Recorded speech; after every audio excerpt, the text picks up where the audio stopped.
Estamos iniciando um novo ciclo na Escola Bíblica Dominical da nossa igreja. E a primeira edição da nossa revista começando é Por que devo conhecer a Jesus?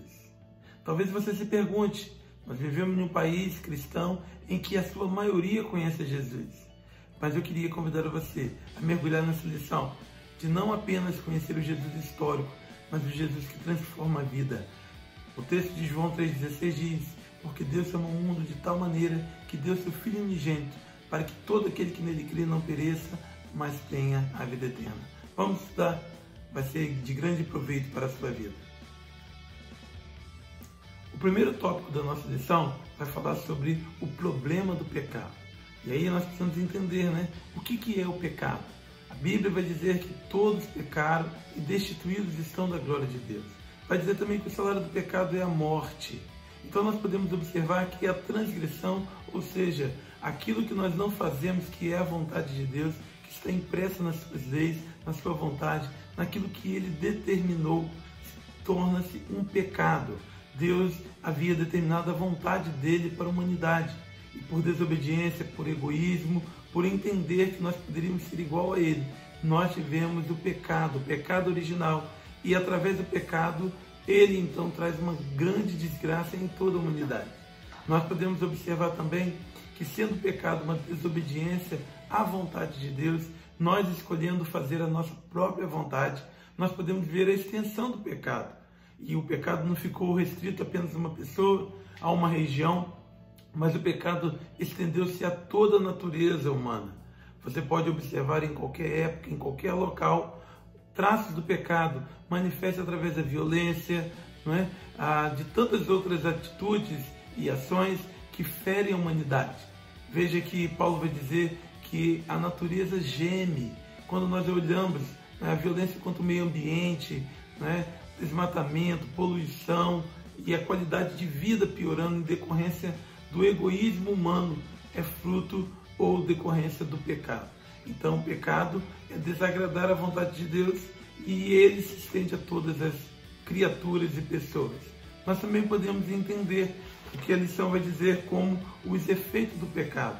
O efeito do pecado talvez seja o ponto mais visível, porque nós podemos observar o efeito do pecado dentro da casa, da nossa casa, dentro do nosso trabalho, da nossa sociedade como um todo. Em todos os lugares você vai ver o efeito do pecado na violência, nos vícios, na falta de harmonia nas relações humanas, a falta de cuidado, a fome, a inveja, a escravidão. Todos esses são os efeitos do pecado. Por isso, o Senhor determina que a sua vontade prevalece. Muitas vezes nós achamos que a nossa vontade é melhor que a vontade de Deus, quando que, na verdade, essa vontade, esse desejo de implementar a nossa vontade, ele também deriva do pecado. É fruto da nossa experiência com o pecado. Precisamos, sim, retornar aos princípios, aos valores, olhar o que Deus determina, para que nós possamos retornar e olhar a sua palavra. A vontade de Deus, ela é boa, ela é perfeita, ela é agradável. Ela tem o propósito de guiar toda a humanidade segundo os seus preceitos. Nós podemos ver aqui no versículo 4 de 1 João, capítulo 3, vai dizer: porque o pecado é a transgressão da lei. Deus não apenas criou a humanidade, mas Deus também nos entregou a sua lei, a sua vontade, para que todos nós pudéssemos cumprir e fazer segundo a sua vontade. O pecado é desviar do centro da vontade. No ponto 2 da nossa lição, vamos tratar sobre a solução do pecado.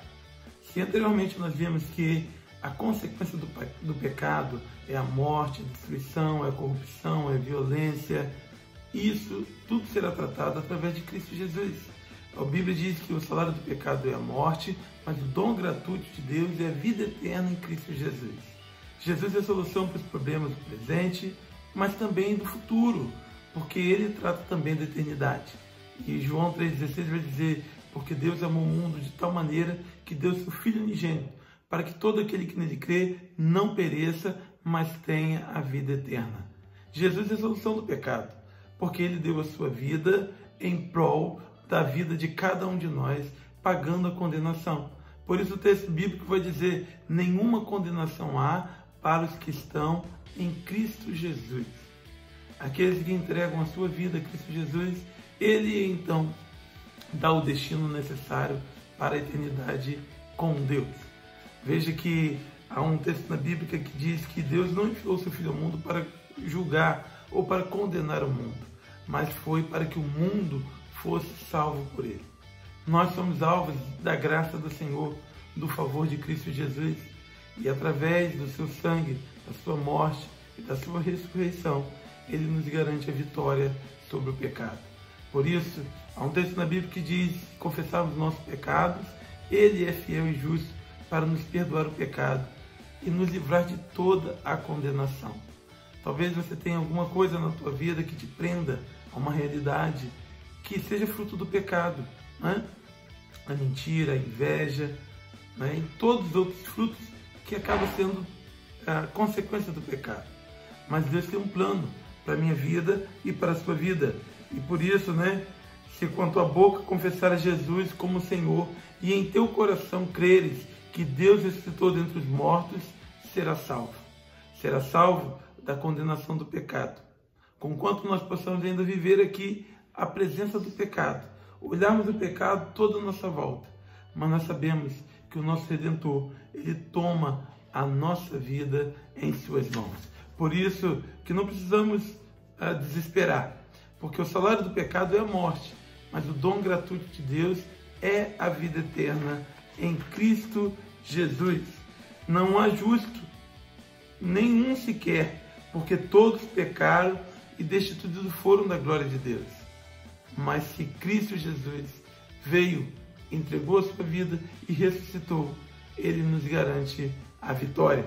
Por isso, nós podemos celebrar que o Senhor, Ele é a solução do problema do pecado. O ponto 3 da lição vai falar sobre Jesus, a única solução para você.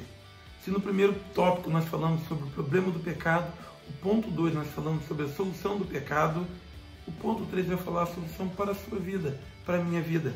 Paulo escreve uma carta a Timóteo e diz o seguinte: fiel é a palavra e digna de toda aceitação, que Cristo Jesus veio ao mundo para salvar os pecadores, dos quais eu sou o principal. 1 Timóteo 1,15. Paulo está dizendo: o pecado alcançou a toda a raça humana, inclusive a mim. Não somos melhores ou piores um do que o outro, mas todos fomos destituídos da glória de Deus. E o salário do pecado é para todos nós. Mas também a graça, o dom da salvação em Cristo Jesus é para todos nós.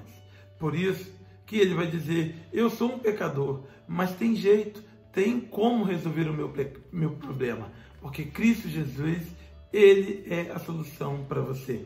E então nós podemos ver no Efésios capítulo 2, diz assim, porque pela graça sois salvos mediante a fé. Isso não vem de vós, é um dom de Deus.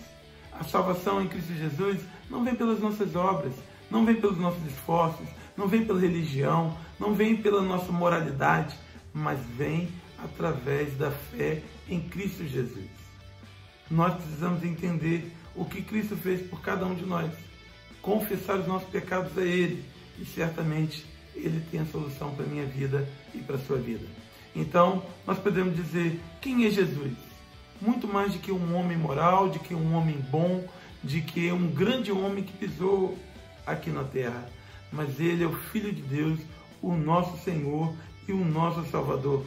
Ele mesmo diz: eu sou o caminho, a verdade e a vida. Ninguém vem ao Pai a não ser por mim. Ele não diz que é mais um dos caminhos, mais uma das verdades. Ele diz: eu sou o caminho, a verdade e a vida. Ele é o Senhor e Ele é o nosso Salvador. E nós podemos perguntar: o que Jesus Cristo fez? Ou quais são as suas obras? A primeira obra é nos livrar da condenação do pecado. Nenhuma condenação há para os que estão em Cristo Jesus.